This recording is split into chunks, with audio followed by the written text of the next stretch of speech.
स्वागत है आपका आपके अपने channel maths with brilliant mind में।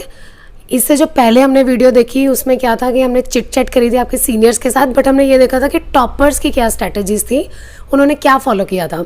अब ये जितने बच्चे बैठे हैं ये भी टॉपर्स बन सकते थे, लेकिन इनसे कुछ मिस्टेक्स हो गई।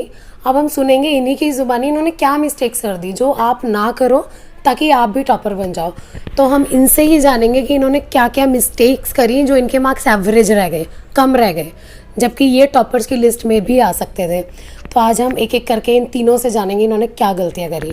तो दिशु, आप अपने जूनियर्स को बताओ कि आपने ऐसी क्या मिस्टेक करी कि आपके मार्क्स कम रह गए जबकि आप टॉप कर सकते थे।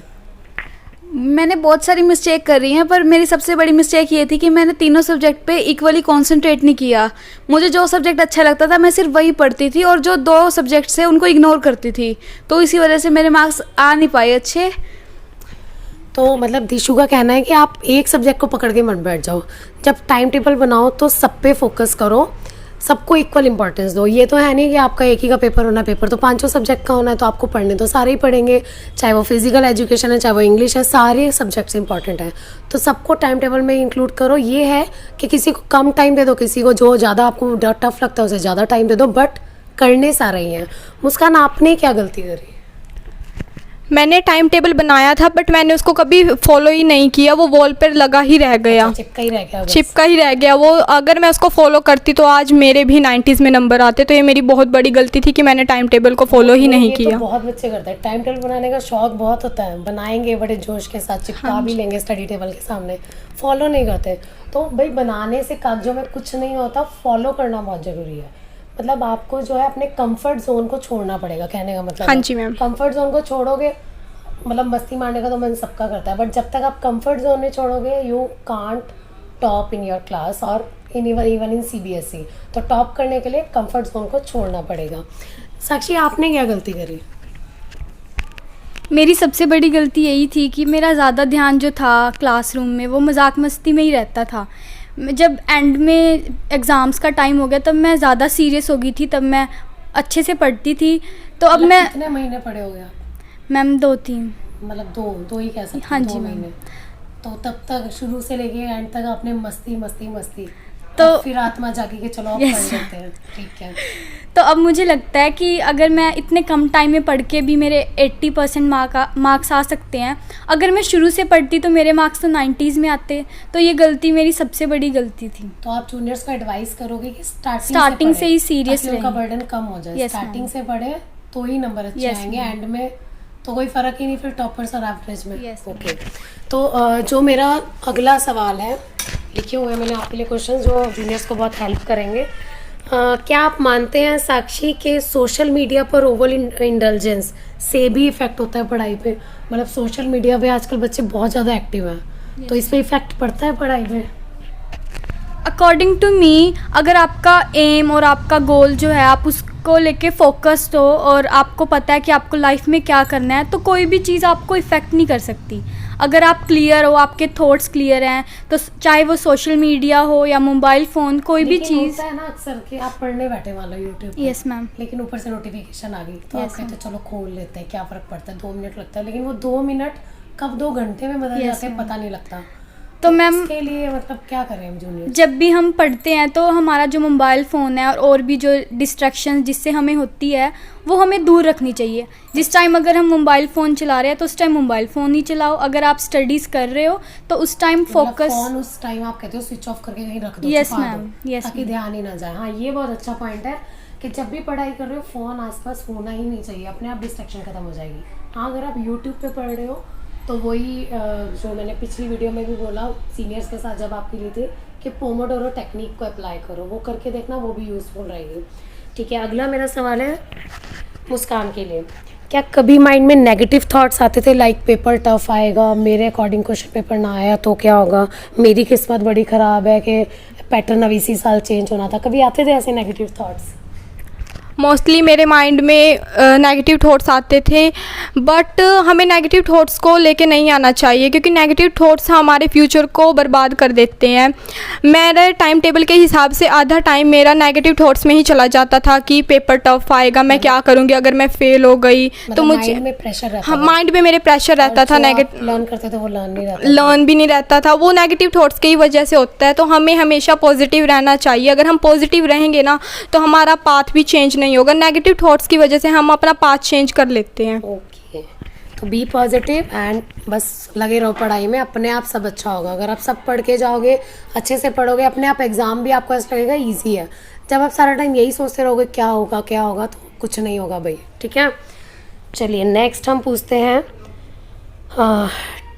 कौन देगा इसका आंसर, कि टीनेजर्स की एक और प्रॉब्लम है, इस एज में अट्रैक्शन बहुत होती है। जिसको भी आता है बताओ, कि sometimes they indulge in relationship, मतलब अभी इसी एज में ज़्यादा अट्रैक्शन होती है टीनेजर्स की। ये बहुत बड़ी प्रॉब्लम है कि वो रिलेशनशिप में इंडल्ज हो जाते हैं। तो इससे भी पढ़ाई इफेक्ट होती है, डिस्ट्रैक्ट होते हैं बच्चे। कौन? हाँ, साक्षी आप दोगे? कोई अपना और व्यू पॉइंट रखना चाहता है वो भी रख सकते हैं। जो टीनेजर्स की एज होती है, इस एज में मोस्टली जो स्टूडेंट्स हैं वो ड्रीम वर्ल्ड में रहना पसंद करते हैं, फैंटेसीज़ देखते हैं, तो वो अपने ही एक अलग वर्ल्ड में होते हैं। इस टाइम पे हाँ बहुत से अट्रैक्शंस जो होती हैं, बट अगर हम अपने ऊपर सेल्फ कंट्रोल रखेंगे तो हम इजीली सब कुछ मैनेज कर सकते हैं। सेल्फ कंट्रोल रखेंगे। रिलेशनशिप हाँ मैं कहती हूँ कि गलत नहीं होता, बट अगर आप उसकी भी एक टाइम होता है। अगर आप अपना एक अच्छा करियर बना लेते हो, अपनी लाइफ में सक्सेस हासिल कर लेते हो, तो तब आप, क्योंकि जो यस मैम, अगर जो टीनेजर्स की एज होती है, इंपॉर्टेंट चीज़ें करो। इंपॉर्टेंट चीज़ों में सबसे पहले स्टडीज ma'am. है, करियर है, रिलेशनशिप का है। और इस टाइम पे जो रिलेशनशिप होती है वो मैच्योर नहीं होती। Yes ma'am. और मैम ये जो हमारी एज है ये स्टडी के लिए ही है, तो हमें इसको स्टडीज़ के लिए ही यूज़ करना चाहिए और अपना जो टाइम है स्टडीज़ को ज़्यादा देना चाहिए और अट्रैक्शंस को दूर रखना चाहिए और अपने ऊपर सेल्फ कंट्रोल सबसे ज़्यादा मैटर तो ये करता है। BF GF छोड़ो और लग जाओ पढ़ाई पे। ठीक है निशु, आप कुछ कहना चाहोगे इसके बारे में, टीनेजर्स की ये जो प्रॉब्लम है? मैम जैसे साक्षी ने बताया कि एज ग्रुप बहुत मैटर करता है, तो हर चीज़ का एक परफेक्ट टाइम होता है। तो अगर हमको कुछ चीज़ चाहिए ना, तो वो हर एक परफेक्ट टाइम पे ही मतलब अच्छा रिजल्ट देती है। अगर मान लो टीनेज में हमको लव हो भी जाता है, बट उसके लिए बहुत ज़्यादा डेट्रीमेंटल इफेक्ट्स होते हैं जो हमको बाद में जाके परेशान करते हैं। जैसे कि हम कैरियर अपना सेट नहीं कर पाते और फिर बाद में जाके हमको बच्चों का तो मतलब बिल्कुल ही चौपट हो जाता है, गिल्ट फील होता है। इसी में ही लगे रहते हैं उन्हें। Yes ma'am. और तो प्लीज आप भी कुछ कहना चाहोगे मुस्कान? हाँ जी हाँ जी। अगर हमारा गोल सेट हो तो हम कभी भी, हमें डिस्ट्रैक्शन नहीं होगी, किसी की तरफ अट्रैक्शन नहीं होगी। तो सबसे पहले हमें अपना गोल सेट करना चाहिए और इस बात पे हम जाएंगे ही नहीं अगर हमारा गोल सेट है।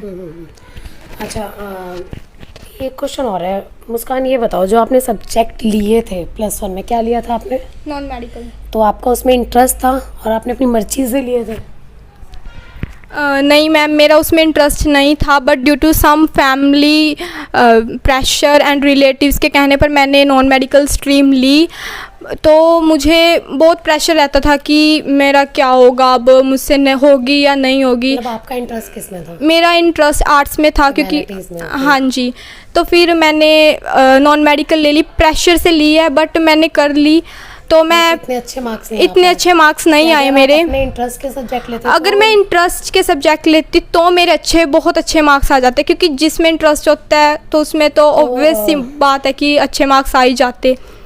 तो आप क्या एडवाइस करोगे कि जैसे मुस्कान के पेरेंट्स से या फैमिली प्रेशर या रिलेटिव्स प्रेशर की वजह से इसने सब्जेक्ट ही उनके अकॉर्डिंग चूज करे, तो आप क्या एडवाइस करोगे जूनियर्स को? कि जूनियर्स को नहीं, ये तो एक्चुअली पेरेंट्स को एडवाइस करोगे, क्या करोगे? पेरेंट्स को तो मैं ये एडवाइस करूँगी कि जिस बच्चों को जिसमें इंटरेस्ट है ना, तो उनको सपोर्ट करो और उसके फिर रिजल्ट भी अच्छे आएंगे।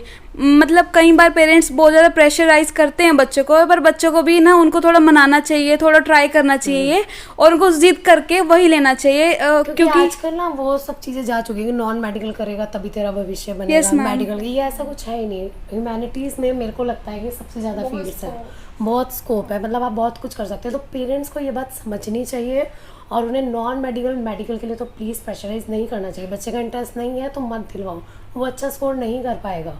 क्योंकि उसके माइंड में वो बैठेगा ही नहीं सब्जेक्ट, उसका मन ही नहीं है उसमें। तभी Yes, ma'am. सक्सेस होगा जब उसका किसी चीज में इंटरेस्ट हो। हाँ, तो इंटरेस्ट पर इसके लिए बच्चों को भी अपने लिए स्टैंड लेना सीखना पड़ेगा मैम, हाँ। उसके लिए। मतलब अपनी बात कहनी चाहिए। Yes, तो ma'am. नहीं, लेकिन फिर पेरेंट्स बच्चे डर के हमारे तो जो वो भी पेरेंट्स होता कहते हैं वही कर तो लेते इससे हैं। एक और बात निकल के आती है कि पेरेंट्स को एज अ फ्रेंड बन के रहना चाहिए Yes, ma'am. बच्चों का, क्योंकि अगर वो पेरेंट्स फ्रेंड्स बन के रहेंगे तो क्या होगा, बच्चे अपनी बात शेयर कर पाएंगे। तो आप पेरेंट्स के लिए मतलब ये वीडियो भी देखना बहुत ज़रूरी है कि अपने बच्चों के साथ एज अ फ्रेंड रहें आप। तो अगर मैं कहूँ साक्षी, ये जो हमने सारा किया इसका क्या निचोड़ है, मतलब क्या सम अप करोगे जूनियर्स के लिए कि क्या क्या करें, वो क्या क्या ना करें, ये बताओ। क्या क्या करें वो तो पिछली वीडियो में हो गया, क्या क्या ना करें। मेरी एडवाइस यही है कि अपना एक एम बनाओ, अपने गोल पर फोकस रहो। जो ये फालतू की चीज़ें होती हैं इनके लिए पूरी लाइफ पड़ी है। अगर आप इस टाइम को यूटिलाइज पढ़ाई में कर लोगे तो सही में आपकी जो लाइफ है वो बहुत अच्छी बन जाएगी और आप बहुत सक्सेस हासिल कर लोगे अपनी लाइफ नहीं तो में। बाद में वही रह जाता है ना कि पछताए हो यस क्या? मैम, अगर आप चलिए, इसका चलिए। टाइम को वेस्ट कर दोगे फालतू की चीज़ों में तो आप लास्ट में बहुत पछताना पड़ेगा सबसे आपको। पहले time management first Yes, ma'am.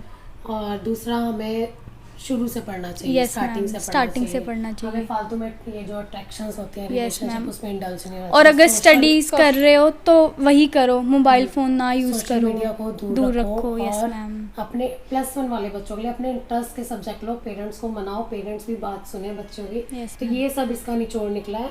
तो you can all B toppers. अभी भी 3 महीने हैं, अगर आप ये गलतियाँ रिपीट नहीं करते तो आप भी टॉपर्स बन सकते हैं। तो आप कुछ कहना चाहेंगे लास्ट में जूनियर्स को, बेस्ट ऑफ लक, कुछ भी मैसेज देना चाहते हैं कोई? हाँ जी। कई बार बच्चे पता क्या करते हैं कि सोशल मीडिया सब डिस्ट्रैक्शन को अवॉइड कर देते हैं, मतलब फ़ोन से इंस्टाग्राम डिलीट कर दी, सोशल मीडिया डिलीट कर दी कि हमने पढ़ना है सिर्फ। इससे क्या होता है, उनको ध्यान तो उधर रहता है पर वो पढ़ नहीं पाते। तो इसलिए हर चीज़ को मैनेज करना सीखो और हर चीज़ पे इक्वल टाइम दो अपना। ये होगा कि मतलब ये भी ना हो। इम्पोर्टेंस आपको सेट करनी है, प्रायोरिटीज कि इसको मैंने इतना टाइम देना। Yes ma'am. और टाइम टेबल अपना बच्चे बनाते भी हैं पर क्या करते हैं, वो रेगुलर टाइम टेबल बना लेते हैं और बीच में करिकुलर एक्टिविटीज को अवॉइड करते हैं। पर करिकुलर एक्टिविटीज जरूरी हैं क्योंकि वो हमारे माइंड को रिफ्रेश करती हैं और जब रिफ्रेश होएगा माइंड तो ज्यादा बेटर रिजल्ट्स आएंगे उसके। आपका नहीं सोशल मीडिया में आप किसी का किसी में इंटरेस्ट होता है, किसी में टीवी में इंटरेस्ट, किसी का सॉन्ग्स में इंटरेस्ट होता है, तो जिसका जहाँ इंटरेस्ट है वो थोड़ा सा साथ साथ करो। ज़रूरी नहीं है कि आप ट्यूशन्स पे पढ़ लिए तो घर जाके नहीं पढ़ना है आपको, तो आप घर जाके भी पढ़ सकते हो, सेल्फ स्टडी सेल्फ स्टडी कर सकते हो। जैसे कर कि नहीं सकते, करनी करनी चाहिए। पड़ेगी तभी स्कोर आएंगे। हाँ जी। तो आपसे ये भी गलती हुई है, सेल्फ स्टडी पे ज़्यादा ध्यान नहीं दिया। और ट्यूशंस अवॉइड करो बिकॉज जो तुम्हें स्कूल में टीचर्स करवाते हैं वो घर आके खुद रिवाइज करो। ट्यूशंस में वो फिर वही चीज़ रिपीट करवाएंगे।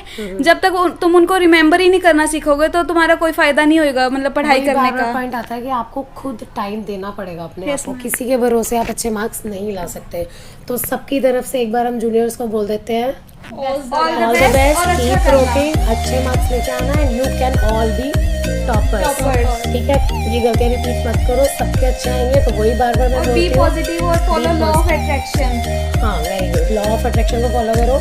एंड वही बात जो मैंने पिछली वीडियो में बोली, बस कमर कस लो, लग जाओ, तोड़ दो, फोड़ दो, बस इस बार ला के दिखाना, धमाल मचा दो। तो thank you and do not forget to subscribe our channel for such exciting videos. Thank you.